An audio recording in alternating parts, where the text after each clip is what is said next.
Sonic 2 speedrunning has a big problem. A timer problem. Hey, In most speed today games, you can just I'm start your reacting timer on to starting how game and pausing stop the timer broke when you Sonic beat the 2 game. speed This is known runs. as real-time attack, or RTA for short. Sonic 2 speedruns, on the other hand, were different, preferring to use the in-game timer, where the sum of every level's clear time added up to your final time. In-game time was the standard, as it ended up being a much more accurate measurement for how fast your speedrun was compared to RTA.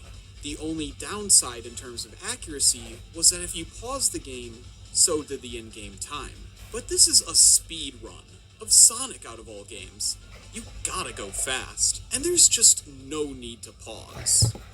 Okay, maybe except for this one level wrap glitch, but that's the exception, not the rule. Right? What?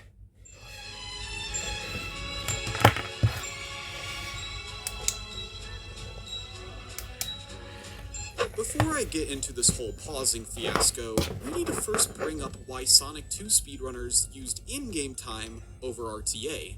Time bonuses. The faster you beat a stage based on the in-game timer, the greater the time bonus is. The real kicker, however, is that when this, along with the ring bonus, scroll down to 0 as it's added to your score. This is done at a constant rate, meaning if you get a higher time bonus, you spend more time waiting for the next level than if you were to reach the goal just slow enough for a smaller time bonus. This means that it's possible to save time in RTA by purposely slowing down. Not only that, but if you earn a combined 10,000 points from time and ring bonuses, you lose an additional 2 seconds from earning a continue.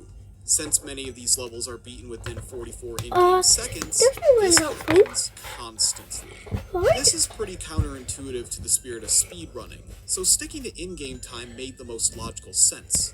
That is, of course, until runners began to abuse pause buffering. Invest, save, and spend with Trading 212, the all-in-one wealth-building app. Until runners began to abuse pause buffering. Now, why is pausing advantageous for Sonic speedrunning? Well, pause buffering is already a technique used in many speedruns to nail very precise tricks, especially useful for frame-perfect tricks when applicable. Sonic 2 is one of those games, and as far back as 2006, some of the first big skips in the run where pausing was somewhat useful were found. Namely, 2 specific glitches: the Hilltop Act 1 lava zip, found by Rolkin in 2006, and the Metropolis Zone Act 2 level wrap found by Joe Stansky in 2009. Both of these skips involve buffering directional presses in order to get the zips, where if you pause the game and then hold or let go of a direction and then unpause, that directional change will be registered immediately. As a result, pause buffering helps immensely with executing zips. While jump inputs cannot be buffered, pausing can still help time jumps if needed. However, since pausing stops the in-game time, the moderators at Speed Demo's Archive, which was the primary website for submitting record times back then, ruled that any pause that exceeded 60 frames would be frame counted, and an additional second would be added to the final time as a penalty for every 60 frames spent paused. While some old-school runners, like Sega Junkie, would use pause buffering to consistently nail the Metropolis 2 zip, he never paused long enough for the rule to ever be enforced.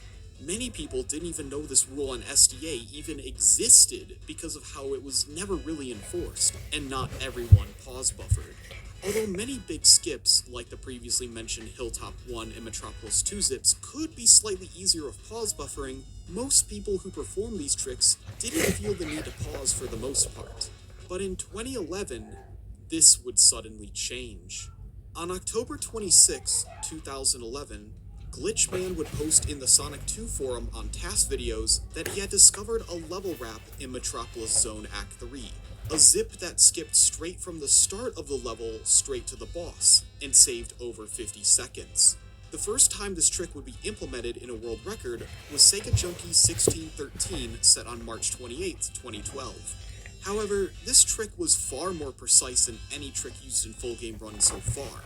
This was the first trick that basically required pause buffering if you wanted to nail it consistently. For this trick to work, you need to position Sonic so that he's teetering on the left edge of this platform, which will fall once Sonic or Tails jumps or walks off of it. Pause buffering helps position Sonic correctly, so that when Tails walks off and the platform begins to fall, Sonic will be inside the wall. While Sonic is falling with the platform, you have a few frames to press right, which most people pause buffer.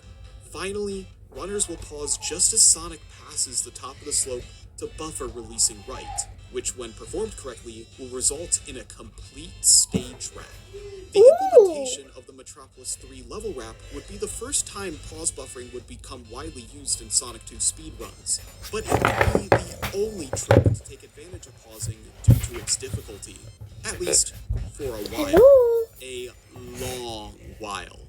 During the time period from 2011 to 2020, there would be a decent amount of new time saves found, some of which would be implemented into runs, such as the Wing Fortress boss quick kill found by Aglar in 2012, and first implemented in Timp Z's 1608 PB in October 2013. However, many of the skips Aglar found around this time were far too difficult to go for in runs. These included a level wrap in Casino Night Act 1, and zips in Aquatic Ruin Acts 1 and 2, Hilltop Acts 1 and 2, and a wall zip in Metropolis Act 1. For several years, these tricks were considered tasks only, as was the case with Zugriff's discovery of a level wrap in Casino Night Act 2. Both of the level wraps in both acts of Casino Night are particularly precise. Similar to the Metropolis 3 wrap, both Casino Night wraps involve clipping Sonic out of bounds by having him teeter off the edge of a moving platform. However, these zips relied on precise inputs during the zip, as well as having Sonic be in the correct sub-pixel positions to work. While the Casino Night 1 level wrap had been performed in some individual runs of the stage, the Casino Night 2 wrap and the Aquatic Ruin 2 zip were thought to be straight up impossible for a human. Even a relatively easier looking trick, like the Chemical Plant 1 level wrap discovered by TNT in 2013, was not worth using for full game runs, due to its ridiculous difficulty and precision relative to how little in-game time it saves. What's wrong with that gold These tricks sign? were not viable for full game runs. This attitude persisted for a very long time. Of course, a very long time is not forever. Hello? And eventually, all of these tricks that were thought to be tasks only would be used in world record runs, with the use of, you guessed it, pausing. It first started in 2020, when new tricks such as the extended lava zip in Hilltop Act 1 began to see use, as well as pause buffered setups for the monitor zip in Hilltop 2 and Metropolis Act 1 screen wrap, both found by Summer Haze and Joey Baby 69. In addition, runners were now pausing much more frequently in order to consistently nail tight jumps from a spin dash, as well as making already established tricks like the Wing Fortress glitch boss kill much more consistent. There was no penalty, as these pauses were very brief. A run, however, would be invalidated if a pause exceeded 20 seconds, but this was just to make sure runners wouldn't abuse pausing to take an unnecessary break mid-run. Thankfully, this rule rarely needed to be enforced. What is wrong with The floodgates for Sonic? pausing were now wide open, and a Whoa. revolution was about to take place. One that would change the game forever. On March 18th, 2021, a segmented speedrun of Sonic 2 would be uploaded to YouTube, splicing together the best segments performed by 5 That was 4 runners, years ago for me. including It's Shore, 2025 now. Yannis, Happy New Daniel Year, Hall, everyone. and Egotistical. This segmented run included all of the fastest tricks a human could possibly perform, no matter if they were currently too difficult to include in full game runs. Wow. The final in-game time was a stunning 12:40, over a minute faster than the current single segment record. This would be a massive turning point in the community, as this segmented run included a trick that was really Why thought is to be now your task music only in in a every sense Sonic of the word. video?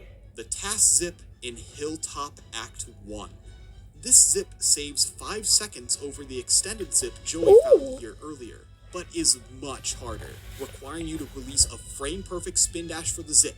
Then, start holding left within one of 3 frames, and then you have to frame-perfectly release left, but that frame depends on which of the 3 frames you started holding left, and depending on the situation, you may have to time a jump to get over the ceiling within a 2-frame window. Needless to say, Just this find was some of my videos. and absolutely required uploaded pause today. buffering if you wanted to perform the task zip somewhat consistently. These I'm just dynamic doing this setups for also 13 applied other minutes. task-only Because tricks this that would is soon a find their way in the run. 15-minute video. This And I task got revolution was made show possible you. thanks to speedrunner Summer Hayes, Hachi, Shore, Zaxxon, Daniel Hall, Okay. Joey Baby 69, See that? Yandis, and of course, pausing. These runners were able to come up with viable setups for tricks on thanks it. to pause buffering. What was previously reserved for only one trick in the run was now about to become a staple for Sonic 2 speedrunning. For the Casino Night 1 and 2 level wraps, the Chemical Plant 1 level wrap, as well as smaller zips in Aquatic Ruin Act 2 and Chemical Plant Act 2. Pause buffering Oh, in the don't task do- revolution eventually led to Yandis bringing the record below 13 minutes on November 11th, 2022. The final in-game minute barrier that will ever be broken. Over the next year, the pausing meta would continue to advance. However, a big discrepancy was becoming apparent. In the past, the in-game time and RTA would correlate pretty well. The lower your in-game time, the lower your RTA would be. But as people continue to implement more pause buffers for these tricks, that would no longer be the case. While big level wraps, even when buffered, save both in-game time and real time. While on the other hand, buffering smaller zips primarily saved in-game time, but not necessarily real time. As such, top times on the leaderboard, which is primarily sorted by in-game time, fluctuated wildly on the RTA side. Here on the leaderboard, we can see that while Yandis has world record, he is 29 seconds slower RTA than Joey in second place. In addition, we see Mr. Escatit in third place with the slowest RTA within the top 13. It's actually quite silly looking at it.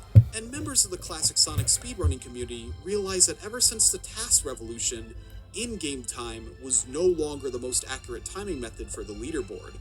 Pausing was too strong. There was basically no penalty for doing so, and it was abused in nearly every zone of the run. From the difficult screen wraps and zips, to just some really tight jumps.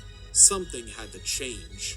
On April 14th, 2024, the Sonic 2 community opened up a poll regarding the timing method. There were two options: keep in-game time as the primary timing method, or switch to using RTA minus TBC. The latter option is real-time attack, but with the time bonus countdown and continues removed from the final time. Now, RTA minus TBC is not a foreign concept to